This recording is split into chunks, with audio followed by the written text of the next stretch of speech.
Afrika yedu. Haleluya. Ya tinomutenda baba wedu ari kudenga anotida. He is our Father who art in heaven. He is the Father who has made us meet today so that we can be partakers of the inheritance of the saints in light. Hallelujah. Kuti tive vadyiwe nhaka yavatsvene muchiedza maAfrica edu. Ndiye wakatisanangura murima redu akatipa mwanakomana wake Jesu Kristu kuti afe pamuchinjikwa maAfrica edu. Jesu Kristu ndiye ane ropa rakasaswa rakatisanangura pane zvakaipa zvedu maAfrica edu. Ndiye akakwanisisa kuregererwa kwezvakaipa zvedu maAfrica edu. Ariye mufananidzo waMwari unoonekwa maAfrica edu. He is the true image, the specimen, kana kuti an incarnate nature of the living God, of the invisible God maAfrica edu. Paulo achitaura kuvaKoros maAfrica edu zvikanzi ndiye dangwe kuna zvakasikwa zvose maAfrica edu. Nokuti zvose zvatinoona izvi zvose ndezvaJesu Kristu. Achitaura pane imwe nguva afara mweya mutsvene maAfrica edu akati ndinokutendai Baba nokuti makavanzira vanozviti vakangwara nevakachenjera zvinhu izvi asi vakazvizarurira vachechi. Hongo Baba nokuti ndo zvakakufadzai. Zvikanzi zvinhu zvose ndakazvipiwa naBaba vangu. Hakuna unoziva kuti Baba ndiani asi mwanakomana. Nounoziva kuti mwanakomana ndiani asi Baba. Naiye mwanakomana waanenge achida kuzvizarurira iye maAfrica edu. Saka zviri paRevelation kuti uzive Baba nemwanakomana zvinofanira kuti utange wazarurirwa maAfrica edu. Asi kuzarurirwa kunotangira pamweya mutsvene. Vanhu vanofanira kutanga vaita accept and acknowledge the Holy Spirit maAfrica edu.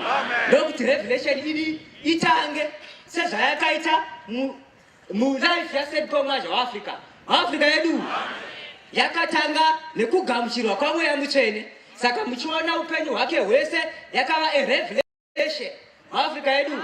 Kubva muna 1918 kusvika muna 2025 maAfrica edu.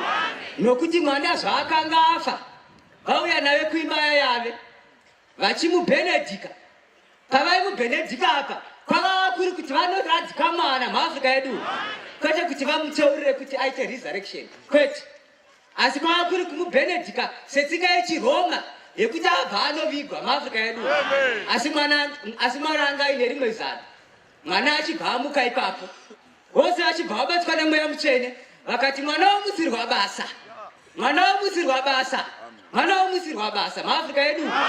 Saka kubva panguva iyoyo wakabva aziva kuti zvaakanga amusirwa kwakanga kuri kuita basa raMwari maAfrica edu. Kuita basa raMwari kwava kuri kuita zvino zvomuchinjikwa.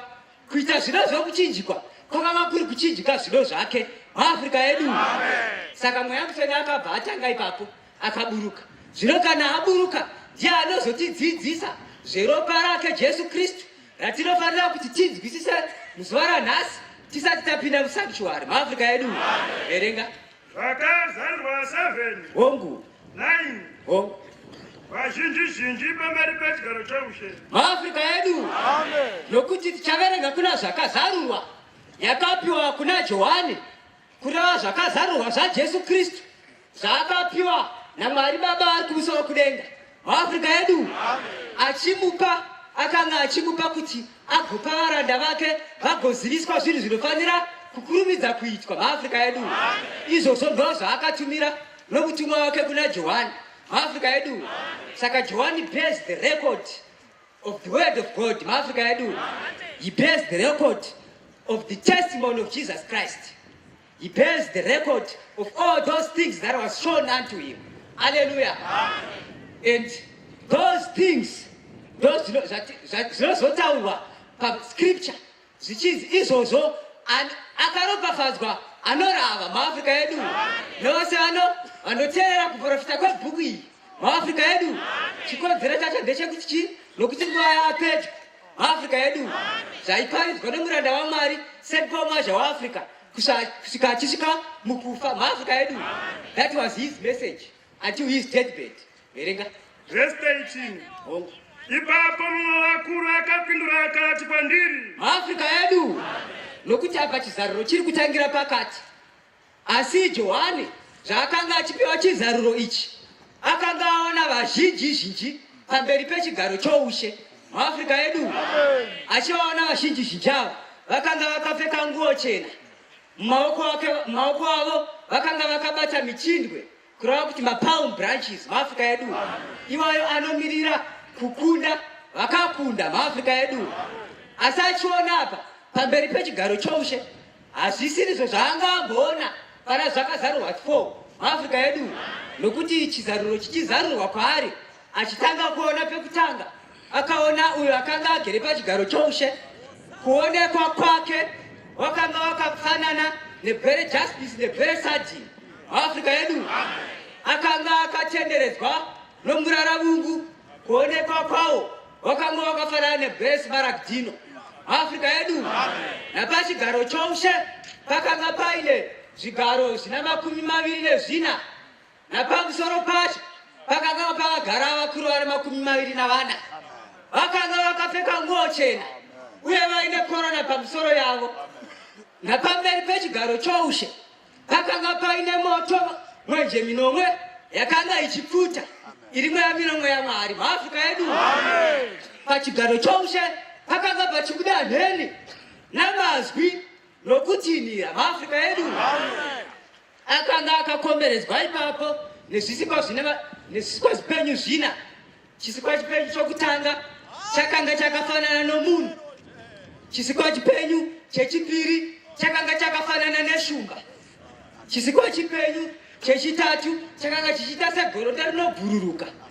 Chisikwa chipenyu chechina chakanga chakafanana neshumba muAfrica yedu. Zvisikwa zvipenyu zvina izvi hazvizorori siku nesikati, zvichirumbidza agere pamusoro pechigaro choushe, zvichingoti mutsvene mutsvene mutsvene Eshe Wamasimba Ose mutsvene.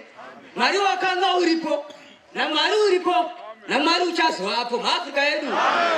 Kana izvozvo zvangodaro bedzi, vaya vari 24 vanobva vakanyira korona dzavo dzendarama pamberi pechigaro choushe votanga kupa mbiri kuna agerepo muAfrica yedu.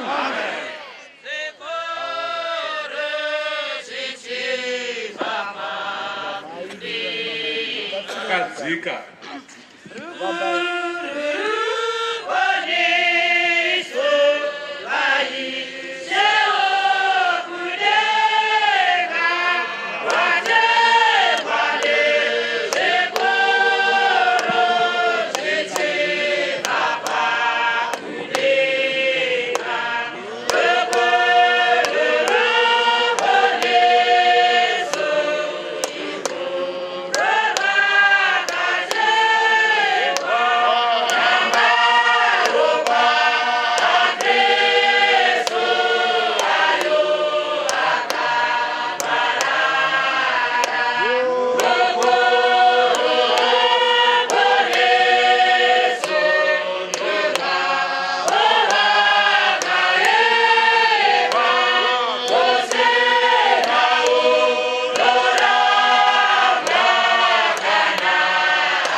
Afrika yedu. Haleluya. Rukuru ruponiso wauya na Jesu Kristu Afrika yedu. Nokuti wakati mwachidzidzisa pane imwe nguva akati sangano rose rinoera raMwari rinofanira chose kuziva uye kunzwisisa rungano rwekuberekwa kwaIshe wedu Jesu Kristu. Nokuti ndiyo nguva apo mambo wamasimba ose akaratidza rudo rwake kuvanhu vanogara panyika pakutuma mwanakomana wake nomumwe womunhu, shoko rikava nyama. Haleluya. Zvino pakusvika kwake wakabatanidza denga napasi. Ndiro nera raJakobho paakaona vatumwa vachikwira nokuburuka kudenga. Ndiye munhu amire pakati paMwari navanhu vanoera vanonamata kuna Mwari mupenyu. Minamato yavo inokwira nokuburuka paari Afrika yedu. Ambotanga aburuka denga rake achisiya upenyu hwake Afrika yedu. Yes, he walked down the stairways of heavens so that he can be born in Bethlehem. Hallelujah. He was hid in Egypt and he was brought up in Nazareth, Africa yedu. He went on to be baptized by John the Baptist, the one who was known as the voice who cried in the wilderness. Izwiro unodana murenje. Akamubhabhatidza pana rwizi Jorodhani paBethabra Afrika yedu. Zvaakanga achibhabhatidza mhomho yanga inayo ipapo, akaona murume ane makore 30 navose vakanga varipo vakamuona achiuya iko. Asi Johani akanga achiona chizaruro, akaona kuti vaakanga ainavo vakanga vasingaoni zvaakanga achiona. Saka akavataurira akati, "Behold the Lamb of God that taketh away the sins of the world." Tarirai gwayana raMwari rinobisa zvivi zvavanhu Afrika yedu. Saka vakauya panyika akaedzwa naSatani in the wilderness of Judea Afrika yedu. And he went on to perform miracles by the roadside. He was healing the sick without medicine. Hallelujah. Yet he never charged any penny for all those services that he rendered. He took mine and your sins and he went out to Calvary and there he died. Afrika yedu. Wakatambudzika Jesu, wakatambudzikira isu, wakatambudzika Jesu kuti tirarame Afrika yedu. Ari pamuchinjikwa ipapo pane mumwe wakakumbira izwi roupenyu.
Wakatakura chinjikano wakananga Golgotha, wakamurovera ipapo achiti mambo wemadzimambo.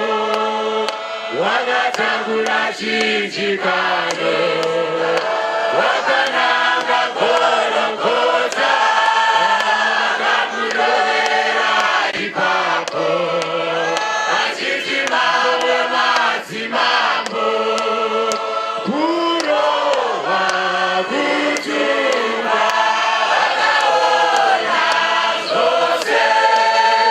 kushorwa, kuzekwa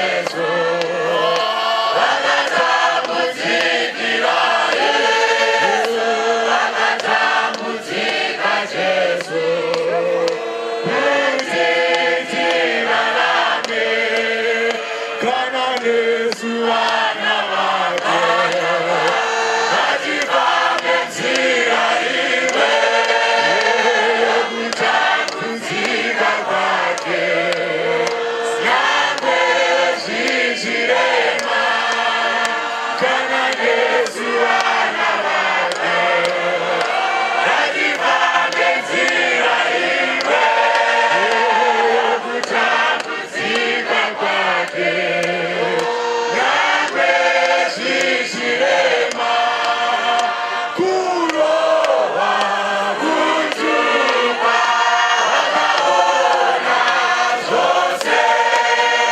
kushora kusekwa wakaona zvose wakatambudzika Jesu wakatambudzikira Yesu wakatambudzika Jesu kuti tirarame wakatakura chinjikane wakananga korokota akamurorera ipapo achiti mave madzimambo wakatakura chinjikane wakananga korokota akamurorera ipapo achiti mave madzimambo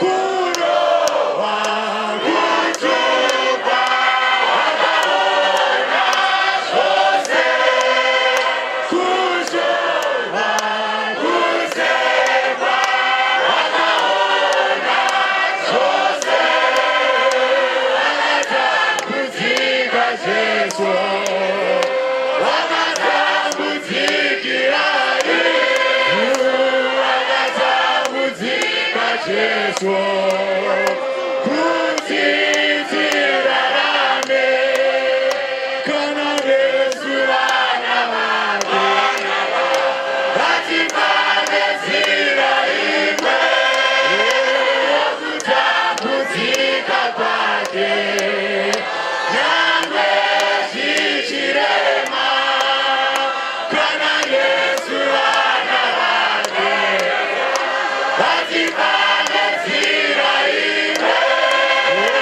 yokutambudzika kwake nyangwe zvichirema kurowa kutupa wakaona zvose kushora kusekwa wakaona zvose wakatambudzika Jesu wakatambudzikira Yesu wakatambudzika Jesu kuti tirarame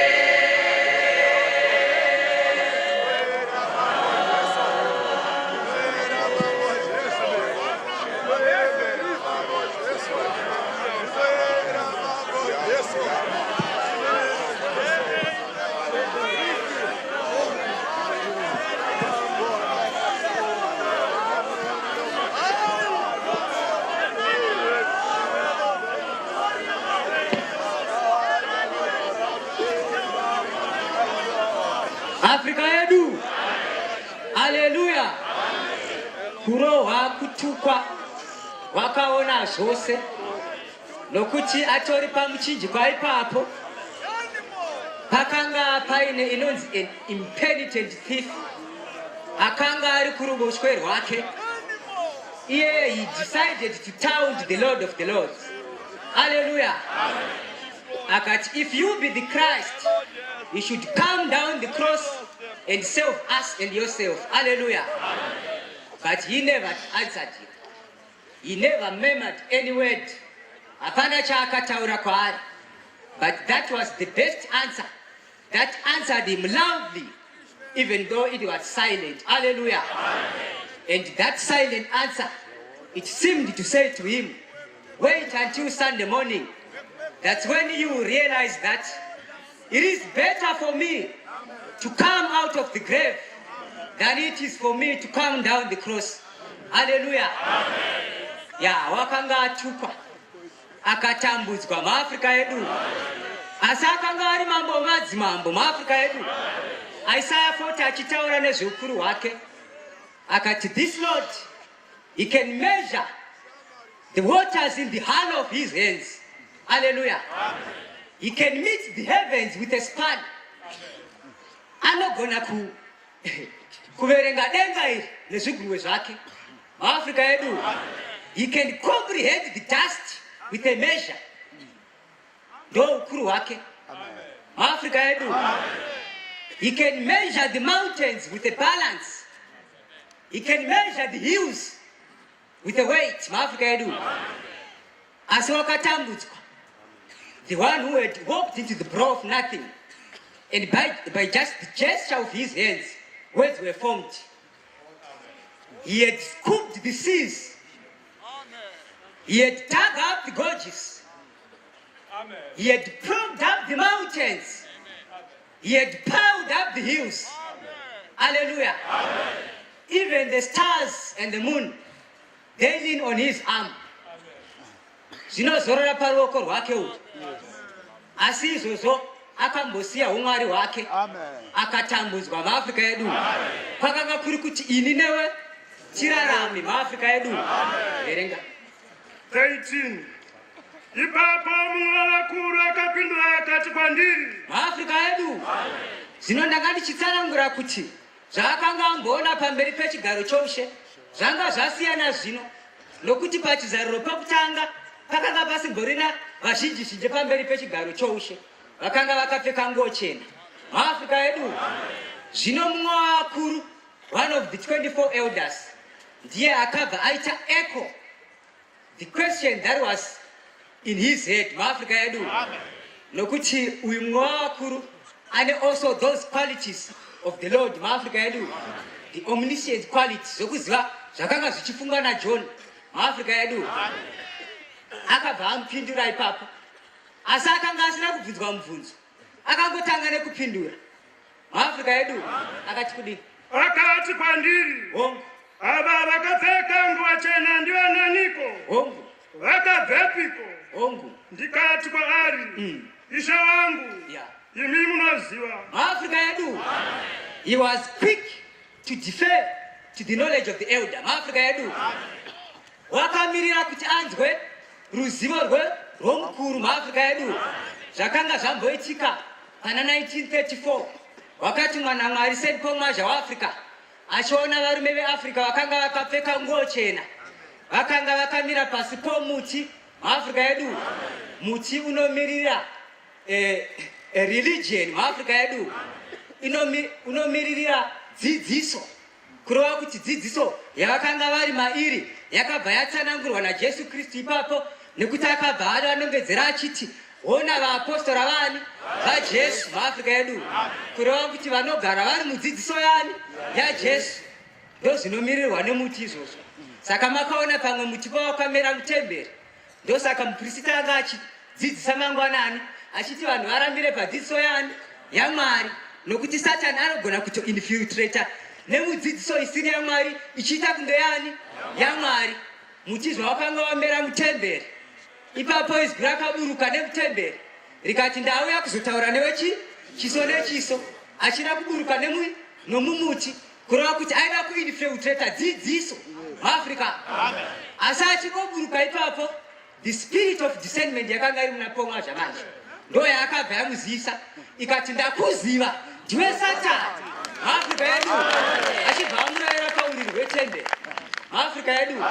Ichibva yazarawo nevanhu vakanga vaine nguo chena sevakanga vamboonekwa naJohani. maAfrika edu. Vakanga vamboona pana 1934 St. Paul Mwaja waAfrica. Verenga. Akati kwandiri. Hongu. Ishe wangu. Hongu. Imi munoziva. Hongu. akati kwandiri, yes, ndivo vanobva kukutambudzika kukuru. nokuti takabva kukutambudzika kukuru mafuka edu, takabva kukutambudzika kukuru. Parimwe riyo pataimba tikati takanga tatambura, tanga taremerwa, tanga tizere nokutya, tanga takabatwa naSatani mafuka edu. Tikanzi asi Jesu Ishe wakatiponisa, rudo rwake rwakanyanya, rwakatisunungura mafuka edu. Verenga. Ndivo vanobva kukutambudzika kukuru, vakasuka nguva dzavo vakadzichanesa muropa regwayana. Ipapo ndo patiri kupinda mangwana maAfrika edu. Shoko rangu riri pakusuka nguo dzako muropa regwayana dzichichena maAfrika edu, nokuti vanhu vanofanira kunzwisisa ipapa.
Haleluya.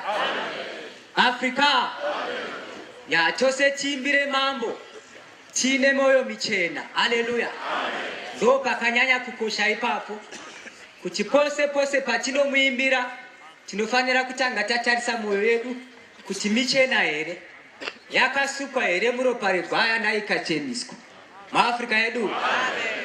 Nokuti Kristu akati asvika ari muprista mukuru wezvinhu zvakanaka zvinozouya, haana kupinda neropa rembudzi kana neropa remhuru, asi neropa rake kamwe chete zvikapera panzvimbo tsvene akatiwanira rudzikiniro rusingaperi maAfrika edu. Zvakauya neropa, asi nyaya yandanga ndichitaura pano iri pakusukwa maAfrika edu. Shoko riri kuti vakasuka nguo dzavo muropa regwayana vakadzichenisa muAfrica yedu. Kureva kuti Jesu Kristu is just a provider muAfrica yedu weropa racho. Iwe ndiwe unotozosuka zvakaipa zvako. Iye anogopa chete the media of cleansing rinoreva ropa rake muAfrica yedu. Ndo mawire remission of sins yachona. Kuti iwe unofanira kuzvisuka zvakaipa zvako muropa regwayana rapiwa naJesu Kristu. Kana uchisuka unenge uchiita sei? Kureurira zvakaipa zvako muAfrica yedu. Kuzvitarisa iwe woga muzvaro uchizvitongesa kuti urege kuzotongeswa naShe muAfrica yedu. Nokuti unogona zvako kuuya pano zvanga zvichidzidziswa mangwani nemuprista kuti nyama yako iri pano asi mweya wako usipo. Nokuti panonetsa kudi kusvika. Nokuti unenge ungoripo panyama wobva kana musanctuary hautopindi. Nokuti rangarireka kuti achipa somufananidzo kuvana vaIsraeri akavataurira achiti vanofanira kutora gwayana vobva variuraya, ropa racho iroro vobva varitora voisa mubhesini, vobva vatora hyssop voinyika mubhesini, then vobva vaisa pamagwatidziro emikova yavo muAfrica yedu. Izvozvo ndo zvaivaponisa. Vanhu havana kuponiswa nokuti vakauraya makwayana vakachengeta ropa mudzimba dzavo. Vose vakachengeta ropa mudzimba dzavo vasina kuisa pamagwatidziro etemberi. Zvikuru ngirozi yokuparadza yakauya ikavaparadza muAfrica yedu. Zvino zviripo pakuchengeta mirayiro yaMwari. Zvaanenge arayira ndo zvatinofanira kudi kuita. Unogona hako kuuya pano wobva warega kupinda musanctuary wafanana nemunhu auraya gwai ukachengeta hako ropa rako hauna kuisa pamagwatidziro, hauna kusika mwoyo wako muAfrica yedu. Izvozvo tinofanira kubva pakuipa kwakadaro. Tose tinofanira kupinda musanctuary, asi tichipinda imomo tinofanira kutanga tazvireurura zvakaipa zvedu muAfrica yedu. Asi zvino pane result manje yevanenge vasuka nguo dzavo muropa regwayana vakadzichenesa. Result yacho ichi naizvozvo vari pamberi pechigaro choushe chaMwari. Nguva dzose tinenge tangogara pamberi pechigaro choushe. Vanomushumira masikati nousiku mutembere yake. Tinomushumira nguva dzose. Iye unogara pachigaro choushe uchavadzitira netabhenekari. Havachazozivi nenzara, havachazofi nenyota muAfrica yedu. Nokuti Jehovha akanga ambotaura achizivisa muprofita wake Amos kuna Amos 8 muAfrica yedu. Nokuti nzara iri kutaurwa apa haisi nzara yezvokudya kana nyota yezvokunwa, asi achiratidza Amos Jehovha achimuratidza tswanda yakanga ine zvezhizha muAfrica yedu. Akamubvunza kuti unoonei? Akati ndinoona tswanda izere zvibereko zvezhizha. Akamutaurira pamusoro pavaIsraeri avo vakanga vachida mari zvikuru muAfrica yedu vachiparadza varombo. Nokuti nguva dzavo dzose vakanga vachingofunga mari muAfrica yedu. Zvikanzi pakutaurirana kwavo vaimboti mwedzi uchagara riniko kuti titengese zviyo muAfrica yedu. Zvikanzi sabata ichapfuura riniko kuti tizarure matura edu ezviyo muAfrica yedu. Zvikanzi vachihafura efa kuti vawedzere shekeri muAfrica yedu. Ivavo ndo vaakazotaurira achiti muAfrica yedu. Ivavo ndo vaakazotaurira vachiti asi kunouya zuva richatuma nzara panyika muAfrica yedu. Isiri nzara yozokudya kana nyota yozokunwa, asi iri nzara nenyota yeshoko raMwari muAfrica yedu. Iyoyi ndo yatiri kunzi kana tangopinda musanctuary bedzi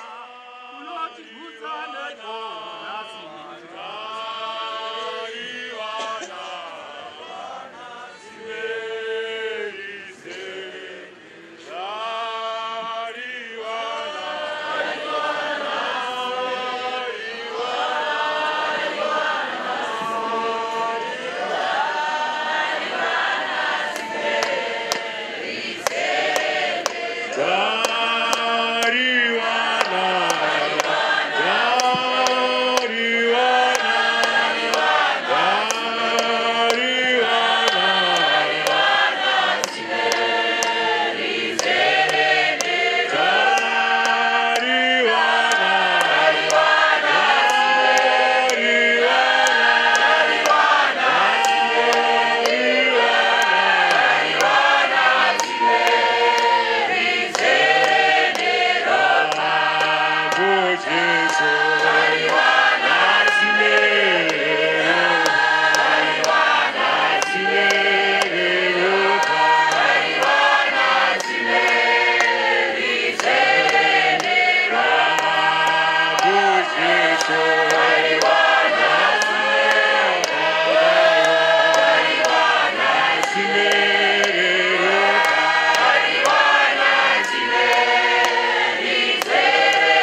Haleluya.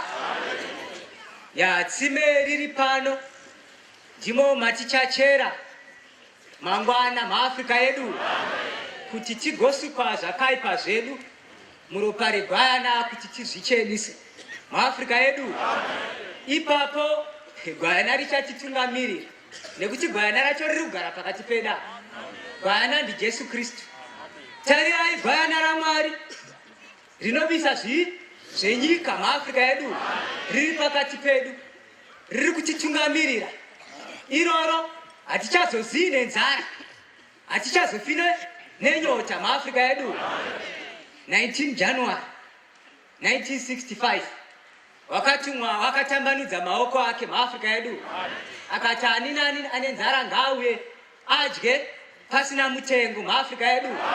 Ndo patiri kugutswa ipapo nokuti pana 19 May 1985 akanga adya muchero maAfrica edu kudya kwavatumwa zvaakaona mauro ayo afukidzwa nomuti wakanga waine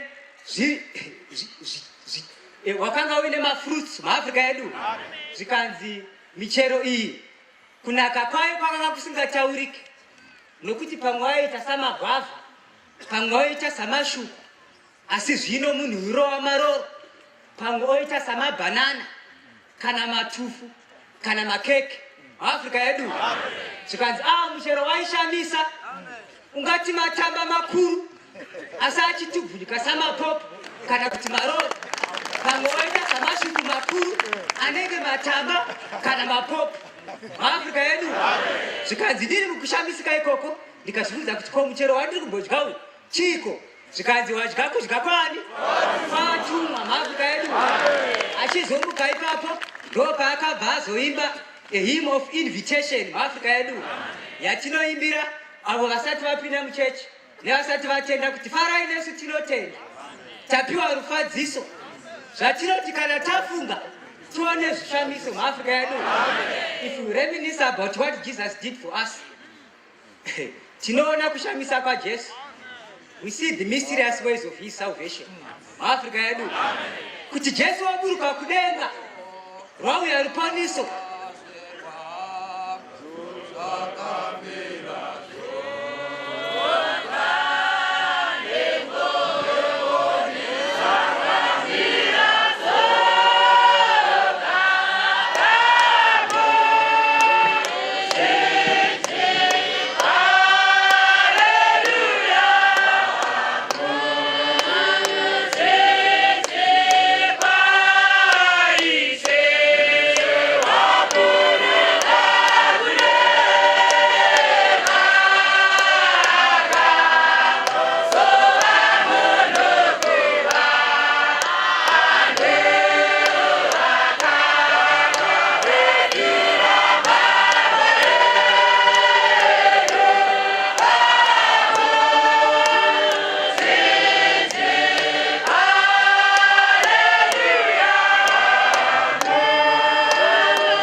Hallelujah.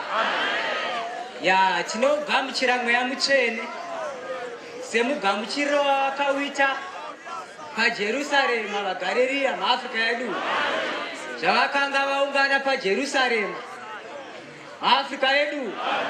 Chakaita kuti mweya mutsvene aburuke ipapo ndochokuti they all gathered at one place and with one accord. Hallelujah.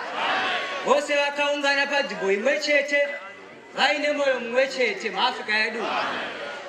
Vakabva vaona mweya mutsvene achiburuka achibva kudenga, vakatanga kunzwa ruzha rwakanga rwakaita semhepo zhinji, wakanga uri mweya mutsvene. Vakaona marimi achiburuka kubva kudenga in the form of cloven tongues, and it said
zvaakamboburuka mweya mutsvene pajerusarema akagara pamusoro pomumwe nomumwe.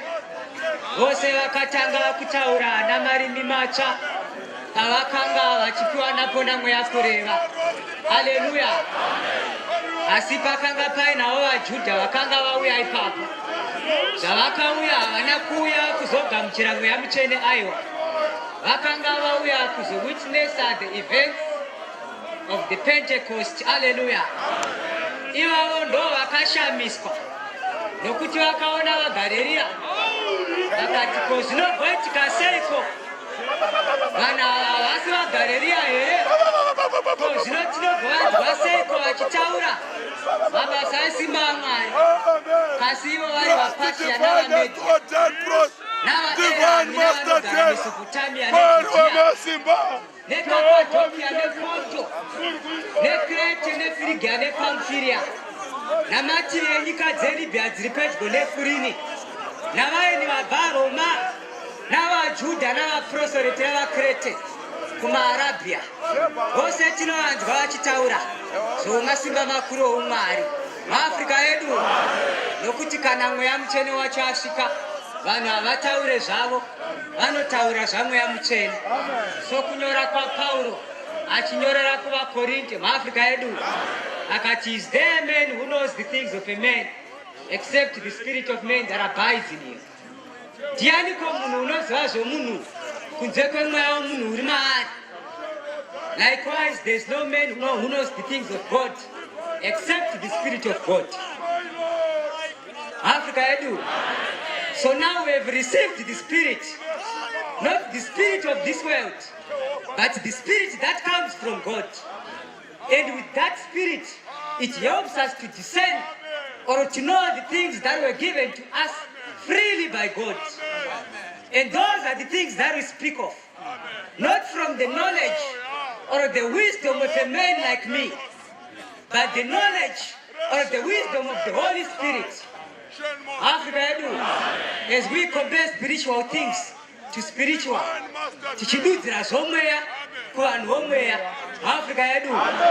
Saka shoko rangu pakupedzisira riri pakubva pane zvakaipa muAfrica yedu, kuti vanhu vasike nguo zvavo muropa reGwayana vagodzichenesa, nokuti wakagumburwa pane nenzira yokuidzwa angapiwe ruregerero. Sakare zvoshamisa muAfrica yedu. It's mysterious, the ways of his salvation. Hallelujah. Asi zviri pakugumburwa kwete kutadza nebwoni muAfrica yedu, nekuti shoko ratadza nebwoni haaregererwi muAfrica yedu. Jesu akataura pamusoro pavanhu ivavo vanotadza nebwoni pana 2 Peter 2 verse 22 muAfrica yedu, akati avo vanenge vamboziva havo Kristu asi vazotsauka panzira yaKristu iyi vodzokera havo pakuipa kwavo muAfrica yedu. Zvikanzi vanhu ivavo kuguma kwavo kwakatoipa kudarika kutanga kwavo. Zvakanga zvakatonaka kuti vakanga vasina kufanira kuziva Kristu, pane kuti vamboziva Kristu vodzokera havo pakuipa kwavo. Zvino zvinenge zvakarehwa nechirevo chechokwadi zvinenge zvatoitika pamusoro pavo, kuti a dog has gone back to its vomit and a soul that had been cleaned to its wallowing in the mire muAfrica yedu, kuti imbwa yadzokera kumarutsi ayo nenguruvewo yanga yamboshambidzwa yadzokera kukuunguruka mumatope muAfrica yedu. Ivavo vakatofananidzwa nembwa nenguruve muAfrica yedu. Tichibva tazopiwa instruction zvino how those people should be handled in the church of God muAfrica yedu.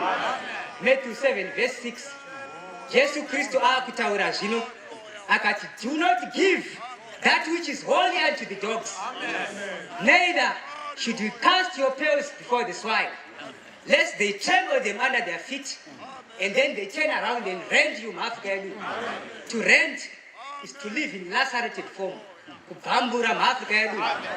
Zvikanzi musapa imbwa zvinhu zvitsvene kana kukandira maparera enyu pamberi penguruve, kuti dzirege kutsika pasi pamakumbo adzo dzikatendeukira kwamuri dzikakubvamburai muAfrica yedu.